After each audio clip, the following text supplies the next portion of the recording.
কক্সবাজারের বীরশ্রেষ্ঠ রুহুল আমিন ইনডোর স্টেডিয়ামে অনুষ্ঠিত হল ষষ্ঠ হাইকারি ইন্টার চ্যাম্পিয়নশিপ 2024।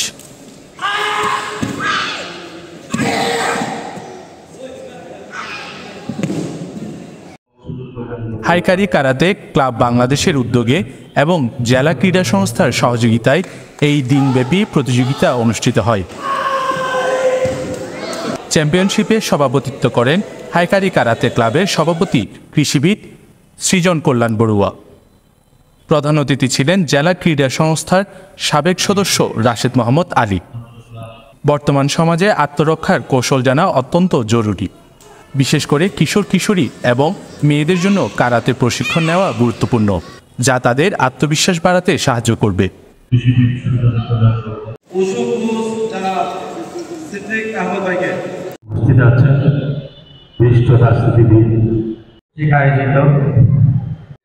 শিক্ষার্থীরা বলছেন, নিজেকে আত্মরক্ষা ও স্বাস্থ্য সুরক্ষা ঠিক রাখতে কারাতের প্রয়োজন। ব্যান্ড ও সনদ পেয়ে উচ্ছ্বাসিত প্রশিক্ষণার্থীরা। ইন্টারন্যাশনালে পর্যন্ত যাওয়ার চিন্তা ভাবনা আমাদের বেশি। একটা জিনিস চিন্তা করতে হবে, ভুল থেকে শুদ্ধ করতে হবে। আমরা আজকে ভুল থেকে শুদ্ধ করে শিখে উঠতে পেরেছি। কক্সবাজার থেকে শিখে অন্য জেলাতে খেলার সুযোগ পাওয়ার জন্য আমরা আজকে অনেক আনন্দিত। আজকে গোল্ড মেডেল পেয়েছি, আমরা অনেক খুশি হয়েছি। আমরা কারাতে শিখি আত্মরক্ষার জন্য, তো তাই নয়, আত্মরক্ষা নয়, কারাতে মাদক আসক্তি থেকে দূরে রাখে এবং শরীর চর্চা থেকে অনেক জিনিস থেকে, মানে কারাতে এমন জিনিস যা শরীরের প্রত্যেক অঙ্গ প্রত্যঙ্গ সুস্থ থাকে। আমি কারাতেতে অংশগ্রহণ করে 2টি স্বর্ণপদক, 1টি ব্রোঞ্জ পদক পেয়েছি। এটা হলো আমার কারাতে জীবনের প্রথম প্রতিযোগিতা। আজকে পদক পেয়ে আসলে অনেক খুশি অনুভব হচ্ছে। দিনব্যাপী এই চ্যাম্পিয়নশিপে বিভিন্ন ওজন বিভাগে প্রতিযোগীরা অংশগ্রহণ করেন। বিজয়ীদের মধ্যে ক্রেস্ট ও সার্টিফিকেট প্রদান করা হয় এবং অতিথি ও শিক্ষকদের সম্মাননা স্মারক প্রদান করেন।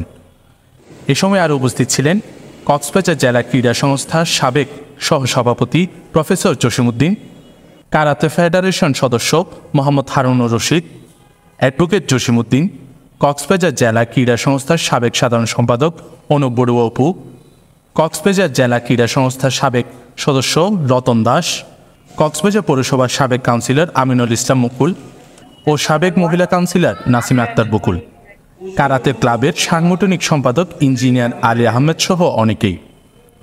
অনুষ্ঠানের সমাপনী বক্তব্য রাখেন হাইকারি কারাতে ক্লাবের প্রধান পরিচালক ও প্রধান কোচ ইমাম হোসেন। হাইকারি আন্তঃ চ্যাম্পিয়নশিপ প্রথমে আমরাই সর্বপ্রথম বাংলাদেশে কক্সবাজারে শুরু করি। বাংলাদেশের প্রায় জায়গায় আন্তঃ টুর্নামেন্টগুলো হয়, আমাদের কক্সবাজার হয় না। এখন আমরাও চেষ্টা করতেছি, আমরা যখন আন্তঃ টুর্নামেন্টগুলো করব, আমাদের ছাত্ররা জাতীয় এবং বিভাগীয় পর্যায়ে ইনশাআল্লাহ ভালো রেজাল্ট করবে। যদি আমরা টুর্নামেন্ট না করি, আমাদের আন্তঃ টুর্নামেন্টগুলো না করি, তাহলে শুধু মাঠ গরম করলে হবে না। ব্ল্যাক বেল্ট দিলাম, ব্রোঞ্জ ব্রাউন বেল্ট দিলাম, বেল্ট দিলে হবে না। কিন্তু যদি সে একজনের সাথে একজন খেলে যদি অভ্যস্ত না হয়, প্রতিযোগিতামূলক যদি ওরা আচরণ তৈরি করতে না পারে, তাহলে আমাদের এই কক্সবাজার থেকে কখনো প্লেয়ার তৈরি হবে না। News desk, CCN।